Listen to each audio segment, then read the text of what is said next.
آپ تمام حضرات کا مشکور ہوں، اپنے اکابر علماء اکرام کا مشکور ہوں، صوبائی مجلس عاملہ، مرکزی مجلس عاملہ کے اراکین کا، خاندان کے افراد کا، وکلاء حضرات کا، صحافیوں کا مشکور ہوں کہ آپ حضرات نے آج اس کیس میں ہمیں تنہا نہیں چھوڑا۔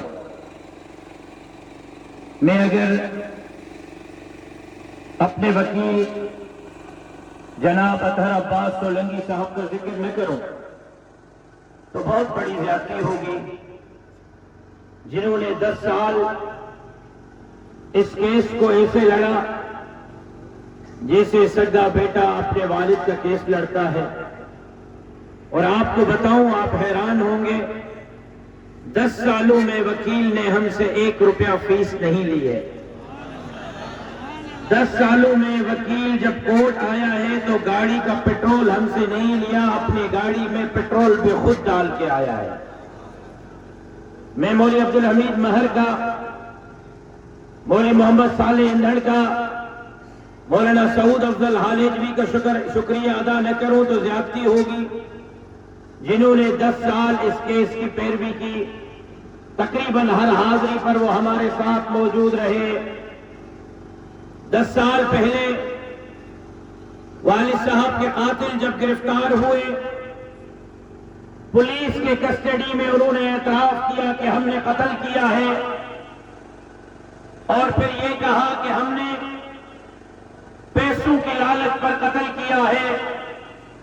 کچھ نے کہا کہ ہم نے ٹارگیٹ پر قتل کیا ہے، کچھ نے کہا کہ ہمیں کہیں سے کوئی آشیرواد تھی، ہم نے قتل کیا ہے۔ ہم پوچھتے رہے پیسے دینے والے کون، آشیرواد دینے والے کون، ان کو کرائے پر قتل کے لیے اکسانے والے کون، گاڑی دینے والے کون، وہ گاڑی جو قتل میں استعمال ہوئی کس کی ہے، ہتھیار کس کے ہیں، گرفتاریاں کہاں سے ہوئی، کس کے گھر سے ہوئی۔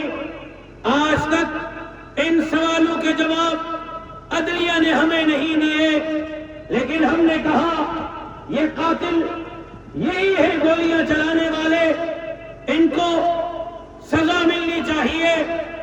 ہر جمعرات کو حاضری ملتی تھی، پھر عدالت میں جاتے تھے، پھر جج سے انصاف کی دعائیاں کرتے تھے، پھر حاضری ملتی تھی۔ 11ویں سال میں آج جب عدالت نے فیصلہ سنایا تو جج صاحب نے پہلا جملہ یہ کہا، یہاں سے جج صاحب نے فیصلہ سنانا شروع کیا، کہا کہ سامنے میرے ہٹ جاؤ۔ وکیل صاحبان ہٹ گئے، قاتل جج کے سامنے تھے۔ جج نے قاتلوں کو کہا کہ خالد محمود سمرو کا قتل آپ پر ثابت ہو چکا ہے، آج عدالت نے ثابت کر دیا ہے کہ آپ خالد محمود سمرو کے قاتل ہیں اور آپ نے خالد محمود سمرو کو قتل کیا ہے۔ جج نے ان کو کہا، اور اس کے بعد جج نے 1 مرتبہ نہیں 2 مرتبہ ان کو عمر قید کی سزا سنائی۔ 6 کے 6 قاتلوں کو صرف 2 مرتبہ عمر قید نہیں سنائی، پھر مسجد میں دہشت گردی کرنے پر 5 سال کی سزا، غیر قانونی ہتھیاروں پر 3 سال کی سزا، غیر قانونی نمبر پلیٹ جعلی گاڑی پر جعلی نمبر پلیٹ پر 2 سال کی قید کی سزا، پھر ایک اور کیس میں 1 سال کی سزا، پھر 5 لاکھ قتل کی سزا، پھر 3 لاکھ دہشت گردی کی سزا، پھر 2 لاکھ غیر قانونی ہتھیاروں کی سزا، پھر 1 لاکھ جعلی نمبر پلیٹ کی سزا۔ ایک قاتل کو 13 لاکھ روپے جرمانے کی سزا بھی سنائی، لیکن انصاف کہتا ہے، قانون کہتا ہے، شریعت کہتی ہے، عدالت اس جج پر، اس عدلیہ پر یہ فیصلہ عائد ہو رہا تھا کہ جب جرم ثابت ہوا تو پھر یہ کوئی عام کیس نہیں تھا، کسی عام بندے کا کیس نہیں تھا، یہ سندھ کے بارش کا کیس تھا، یہ کروڑوں لوگوں کے کیس تھا، یہ ہائی پروفائل کیس تھا، یہ سابق سینیٹر کا کیس تھا، یہ دنیا کے 562 مسلم لیڈروں میں ایک 62 لیڈر کا کیس تھا۔ ہونا چاہیے تھا کہ عدالت ان کو سزائے موت سناتی، عدالت ان کو پھانسی کی سزا سناتی، لیکن میں سمجھتا ہوں کہ لوگ کیوں بندوق ہاتھ میں اٹھاتے ہیں، لوگ کیوں عدالت نہیں جاتے، اپنے فیصلہ خود کرتے ہیں، عدالتیں مجبور کرتی ہیں۔ بندوق اٹھاؤ، اپنا فیصلہ خود کرو۔ آج عدالت نے لوگوں کے ذہنوں میں اٹھنے والے سوالات کو مزید پختہ کیا ہے۔ لوگوں کے دلوں میں عدالت پر اعتماد نہیں بڑھا، بلکہ لوگوں کے دلوں میں عدالت پر شکوک و شبہات ہوئے ہیں کہ کون تھا جو جج پر اثر انداز ہوا ہے، کہ قانون کہتا ہے سزائے موت دو، قرآن کہتا ہے سزائے موت دو، شریعت کہتی ہے سزائے موت دو، جرم ثابت ہونے کے بعد وارث کہتے ہیں سزائے موت دو، وکلا کہتے ہیں سزائے موت دو۔ کہیں وہ جو نظر نہیں آتے وہ تو اس کیس میں اثر انداز نہیں ہوئے، کیونکہ مولانا ان سے بھڑے ہوئے ہیں، مولانا ان سے لڑے ہوئے ہیں۔ کہیں وہ تو نہیں جنہوں نے ان کو ہائر کیا تھا، اصل مجرمان تو ان پر اثر انداز نہیں ہوئے، کہیں سندھ حکومت تو اس میں اثر انداز نہیں ہوئی۔ سنو سنو، یہ تو ایک ناصر محمود ہے، یہ تو ایک ناصر محمود ہے، طاہر ہے، طارق ہے، عطا ہے، شفیق ہے، جنہوں نے اپنے باپ کا فیصلہ لیا ہے، لیکن اس فیصلے کو آج ہم ہائی کورٹ میں چیلنج کرنے کا اعلان کرتے ہیں۔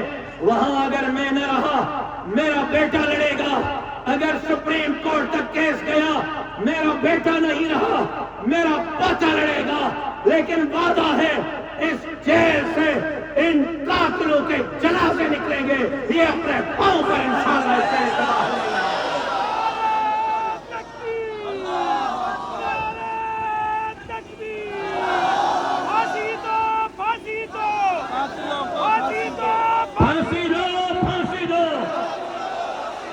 آپ کو یہ لائیو ٹرانسمیشن ہے، جج سن رہے ہیں، پھانسی دو، پھانسی دو، پھانسی دو، پھانسی دو، پھانسی دو، پھانسی دو۔ اور یہ سوشل میڈیا پہ ٹرینڈ چلاؤ، یہ پوسٹیں لگاؤ، فیس بک پر، ٹویٹر پر، واٹس ایپ پر، انسٹاگرام پر، ٹک ٹاک پر اپنی ویڈیو بناؤ، 1 سیکنڈ کی، 10 سیکنڈ کی، 1 منٹ کی، 10 منٹ کی، آپ کی مرضی ہے۔ ایک ہی مطالبہ کہ عدالت، آپ نے کہا ہے کہ یہ قاتل ہیں، آپ نے کہا ہے یہ مجرم ہیں، آپ نے کہا ہے کہ انہوں نے قتل کیا ہے، پھر ہمیں عمر قید نہیں چاہیے، سزائے موت چاہیے۔ اور جو گھروں میں ہیں مائیں بہنیں بیٹیاں بوڑھے جوان جو آج یہاں نہیں پہنچ سکے، وہ بھی آج ٹرینڈ چلائیں کہ ہمیں انصاف مکمل چاہیے، ادھورے انصاف کو ہم مسترد کرتے ہیں۔ لیکن 25 سال، 2 مرتبہ 25 سال کی سزا ہے، پھر 5 سال کی سزا ہے، پھر 3 سال کی سزا ہے، پھر 2 سال کی، پھر 1 سال کی۔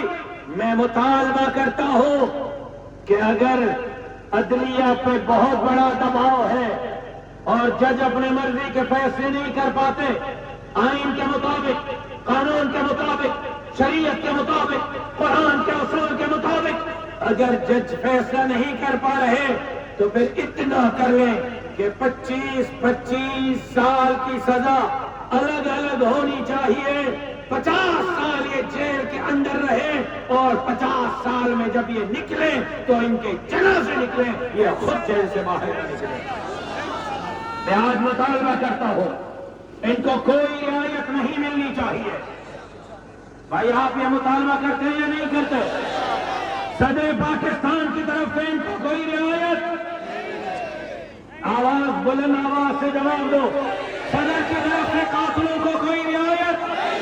حکومت کی طرف سے قاتلوں کو کوئی رعایت؟ عید کی رعایت، رمضان کی رعایت، ان کو خوشی غمی کی رعایت نہیں ملنی چاہیے۔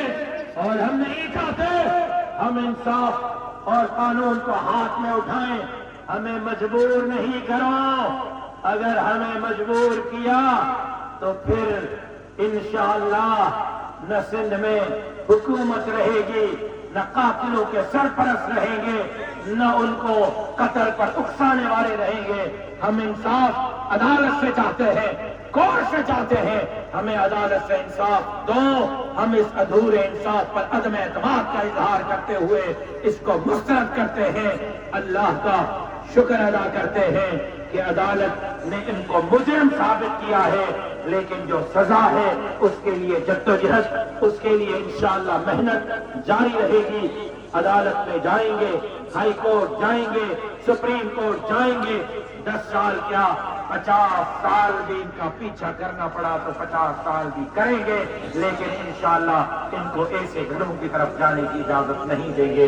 ایک مرتبہ پھر میں مرکزی عاملہ، صوبائی عاملہ، اکابر علماء، بزرگان